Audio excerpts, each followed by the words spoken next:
energetic, hardworking, intelligent, indefatigable national organizer today will be addressing us in the person of lawyer Henry Nana Boakye. But before he comes, let me take the opportunity to introduce to you a few national officers here with us. We have our third vice national chairman here, Honorable Masaoud Chairman Buga is here with us. We have media houses. Good afternoon and welcome to the headquarters of the New Patriotic Party. We have called you here to address three critical issues. That is the shocking conduct of the Special Prosecutor, Mr. Kissi Agyebeng, in declaring Ken Ofori-Atta, the former finance minister, as a fugitive and also a wanted person. And also we'll be addressing the unconstitutional revocation of appointment and recruitment. We recall that the Chief of Staff, through a directive to all state institutions, directing them to revoke all appointment made after December 7th, 2024. And again, the obnoxious nolle prosequi that freed individuals who have cases to answer in court and the Ghanaian people. These are issues that should concern all Ghanaians, because if left, we need to address these issues in its proper perspective. They can collectively undermine the due process provisions of our laws and the human right of citizens. They can also unduly interfere in the work of the judiciary, and it will weaken our cherished democracy. Yesterday, Mr. Kissi Agyebeng held a press conference and declared Ken Ofori-Atta, the former Minister of Finance, a fugitive from justice. It is baffling that a special prosecutor, a lawyer, and a law lecturer could make such basic mistake in labeling a person of interest who has not been charged and remains in contact through his lawyers as a wanted individual or a fugitive. Isn't that odd? A respected legal personality, a former director of the Ghana Law School, Mr. Ansan Asare, says that this act is not only barbaric, but uncouth, uncivilized, and unethical. Ladies and gentlemen, Ken Ofori-Atta is not evading accountability, as the OSP claimed. On January 2nd, 2025, he wrote a letter to the then Chief of Staff, Madame Prima Oseo-Pare, that he was traveling to the United States for a follow-up medical visit. He included his current and reliable contact information at the end of the letter.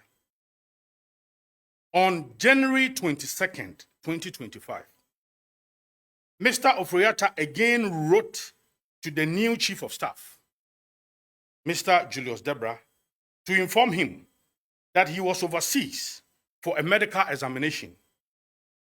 He concluded his letter with the following: please do not hesitate to reach out if there is any information you will need in the interest of the state regarding the fact that I've been or I've held some formal positions in government. Mr. Ofori-Atta also provided reliable email addresses for any required communication. He also attached his letter to the former Chief of Staff for Mr. Debra's reference. 2 days after he wrote this letter to the Chief of Staff, the Special Prosecutor sent a letter, and this was January 24th, 2025, sent a letter to Mr. Ofori-Atta's residence regarding a directive to appear at the office of the Special Prosecutor on Monday, February 10th, 2020. That was the date for him to appear, to discuss suspected corruption and corruption-related offenses. The letter also enumerated 4 matters being investigated by the OSP. Then on January 31st, Mr. Ofori-Atta responded to the Special Prosecutor's letter through his lawyer, stating that our client notified the former Chief of Staff in earlier January and more recently informed the current Chief of Staff about his trip outside the country for medical reasons. Our client is currently undergoing medical observation and test, which will lead a decision about his treatment. After that, he will have a clearer idea of when to proceed to Ghana.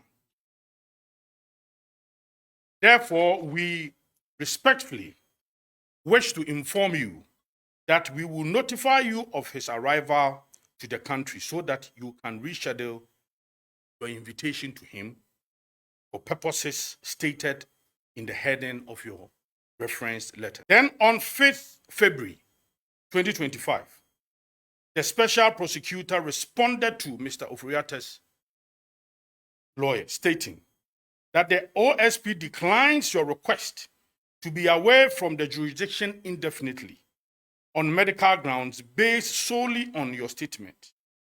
You are required to indicate by the close of business on Monday, February 10th, 2025, a reasonable date for your return to the jurisdiction and attendance to the OSP.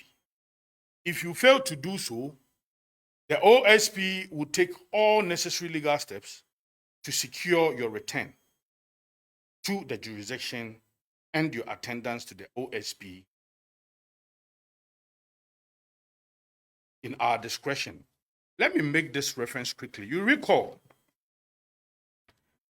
that there was also another matter the OSP was investigating, the famous Airbus, the intermediary 1, intermediary 2 to 5 issue.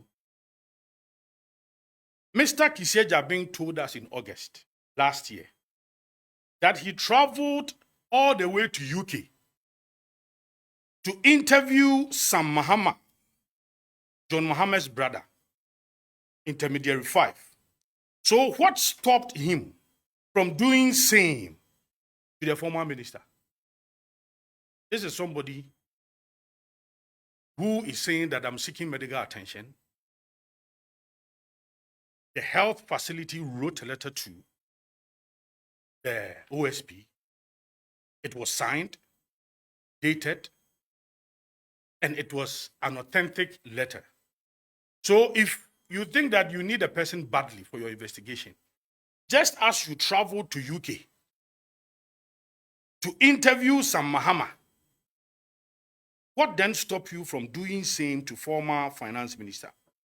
What is so urgent that you cannot wait? What is so urgent that if he could have waited 2 years before he interviewed Sam Mahama in the famous Airbus issue, then why this haste?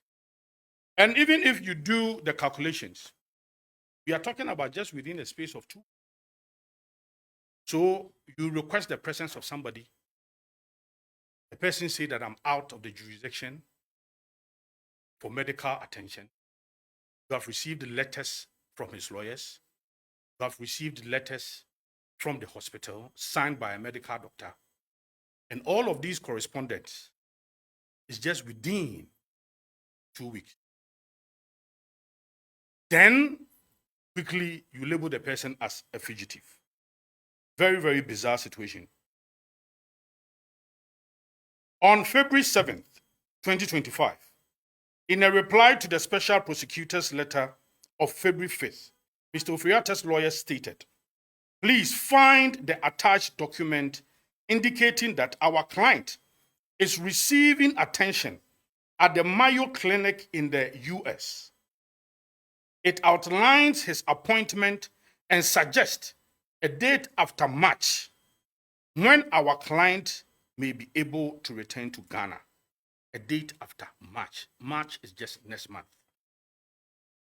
The letter from Mayo Hospital stated that Mr. Ofori-Atta was undergoing further testing and management, including possible surgical intervention in March 2025. The hospital's letter provided reliable contact, a doctor's name, the department name, a phone number, a reliable email address. It was also stamped Mayo Clinic authentic document with a signature and a date. Nonetheless, the correspondence between the OSP and the lawyers on February 11th, 2025, 12 men, including 1 police officer, 4 military personnel, and 7 unidentified individuals in plain clothes raided Mr. Ken Ofori-Atta's home. Video footage of the raid reveals that one Richard Japa, a third accused in the famous ambulance trial case, accompanied the men into the residence of Mr. Ofori-Atta, all armed to the teeth. Ladies and gentlemen, the OSP is being unreasonable considering the ongoing communication between Ken Ofori-Atta and the OSP office concerning his health. Additionally, the treatment letter from the Mayo Clinic should demonstrate that he is indeed receiving care. My little knowledge in law reveals that if somebody is declared a fugitive, it means that person cannot be reached, cannot be traced. You don't even know where the person is.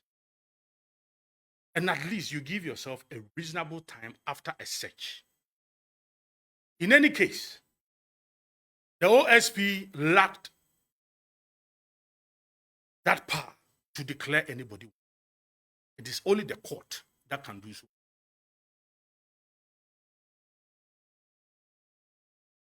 If the special prosecutor's letter from January 24th had prompted Mr. Ofori-Atta to leave Ghana, the OSP might be justified in harboring suspicion. However, Mr. Ofori-Atta was already out of the country well before OSPs contacted him. He traveled on the 2nd of January, and your letter to him came in on the 24th of January.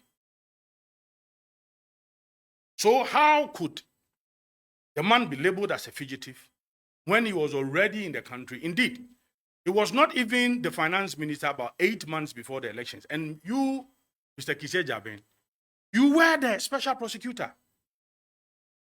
And he was in the country throughout. For 8 months to the election, you could not invite the person. The person steps out of the country for medical attention. And it is not as if you wrote to the person before he traveled. Your letter came 2 weeks after he had traveled. And yet, you unreasonably label this person as a fugitive. Very, very, very unreasonable. To avoid any misunderstanding, since he was appointed Minister of Finance in 2017, Mr. Ofori-Atta has consistently demonstrated unwavering transparency and respect in response to all legal inquiries and state investigation involving him. The Eurobond conflict of interest probe by Sraj, the vote of censure by Parliament readily comes to mind. Mr. Ofori-Atta has remained present, fully engaged, and open with the relevant authorities throughout these proceedings. His long history of openness and cooperation reinforces a commitment to upholding the highest standards of integrity. Mr. Ofori-Atta can never be a fugitive. He is not a fugitive, and he will never be a fugitive. The OSP got it wrong. He got it wrong. Once Mr. Ofori-Atta's doctors declare him fit and healthy, he will return to the country. Until then, the special prosecutor should avoid making sensational statements, provoking public emotions, and creating drama over the matter that could have been adequately resolved through correspondence. If you label your former finance minister as a fugitive, which indeed is not so, what you are doing is that it's a national embarrassment. It amounts to national embarrassment. When indeed, the length of your correspondence is just 2 weeks, and you can't wait. It's not as if the person is lost. The person cannot be traced. Again, the special prosecutor also mentioned in his press statement yesterday that the former National Petroleum Authority boss, Honorable Dr. Sheikh Mustafa Abdul Hamid, is a subject matter of investigation. Again, in a very bizarre situation, you put together a press conference,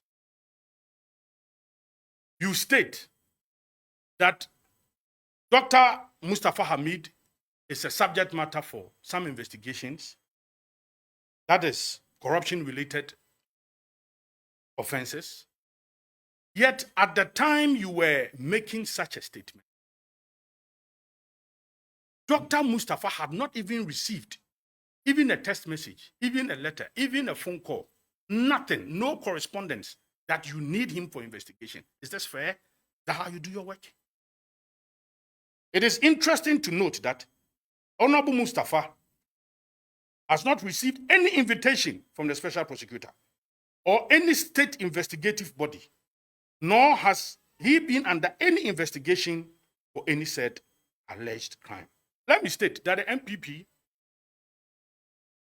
we are going to cooperate with any state investigative body. We are. The NPP, our members, past CEOs, past officials, anybody, we are going to fully cooperate. Let it be known that the New Patriotic Party and our members are law-abiding and will cooperate fully with any state institution. But however, we will reject any form of political harassment. Any form of political harassment. What happened in Mr. Ofori-Atta's house is very unfortunate. We are not in a jungle. What happened there? And for the special prosecutor to even say that his intelligence revealed that what happened in Mr. Ofori-Atta's house was staged, managed. It was staged by himself. It's very unfortunate. When especially we have CCTV footages showing all of these men in uniform, all the vehicles used, and one Japa leading the men. So the OSP got it wrong. What kind of intelligence is he gathering? What kind of intelligence? And that he made a decision independently. I mean, this is that. And for me, this is even more worrying. Such important matter. A minister tasked with the construction of 5,000 units of houses, $200 million involved. We did not get the 5,000 units. We rather got uncompleted 1,005 units. The third minister was in court, and the Attorney General entered into a newly process, and he's been appointed. You have a situation where there is a $66 million scandal hanging around the neck of the former Senate board, Mr. And instead of him to answer to Ghanaians through the court, again, the Attorney General entered into a meeting to make it desperate. He says, who? And then you have the former deputy governor in charge of banking supervision, advancing a colossal amount of 400 million or so to a dying, to a collapsing bank. And he's in court to answer. The Attorney General goes to court, takes this man out, clears him of all charges. Then the following day, interestingly, he is appointed Governor, Bank of Ghana. So you ask yourself, President Mama, so is it the case that you cannot get anybody at all to be Governor, Bank of Ghana, and you must appoint somebody with a heap of cases around this, with so many issues around his neck? He is answering a case in court, a case involving over 400 million Ghana cedis or so. And the Attorney General goes now, takes him back, clears him, then the following day he is appointed governor. Meanwhile, you are chasing after certain ghost documents from ORA. And then you have Mr. Domlevo saying that even all the documents you have gathered, it must be audited before it can be credible. Can you imagine? You've been given the work to do, and then you present your report, and now you are telling us that even the work that you have done is not even correct. It's not even solid. And that we must audit it again. This is the kind of situation we find ourselves. Ladies and gentlemen, the Attorney General can tell this story that the President wasn't aware. What kind of governance is that? That you drop such important cases in court, involving former ministers, involving somebody you intended to appoint the Governor of Ghana. You made all of these decisions without the input of the President, and the President wasn't aware. Said this to some children by the fireside, but not to us. President Mahama appointed him and instructed him to clear the NDC members while taking steps to prosecute opponents using a certain discredited ORA. Even their chairman cannot even declare his assets. He says that he stays in Airport Hills. Airport in Airport Hills is about 500,000. He says he's not the owner of the mansion he stays in. A big mansion with swimming pool, 8-bedroom, big mansion. He says that he's been renting this building for the past 8 years. From our checks, it is between $15,000 to $20,000 a month. He told the committee, the vetting committee, that the only source of income for him is the money he receives as an MP. You let's add all his sitting allowance, committee allowance, all of that. His pay is 20,000. All the allowances put together, let's say 40,000. And then you stay in a 220,000 Ghana cedis a month house. You, ORA committee chairman, you cannot even declare your assets. You cannot even disclose your source of income. So where do you get money, apart from the 40,000? That where do you get money to fund all of these 220,000 rent you pay every month?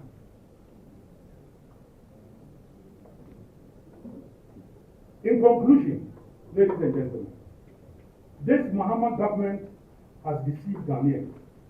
A candidate who campaigned to reduce the cost of living is now busily undermining people's livelihoods by revoking their appointment. Candidate or President John Dramani Mahama, who promised to uphold the laws and combat corruption, instead is clearing alleged wrongdoers and turning blind eye while the OSP abuses the law to target its political opponents. The NDC did not promise this to Ghanaians. Based on the experience so far, the reset President Mahama promised is a deterioration of Ghana's modest gains. Ladies and gentlemen, Ghana needs an upgrade, not just a regressive reset. We are experiencing only a month into President Mohamed government. We invite Ghanaians to join the effort to hold the Mahama government to strict accountability. Thank you.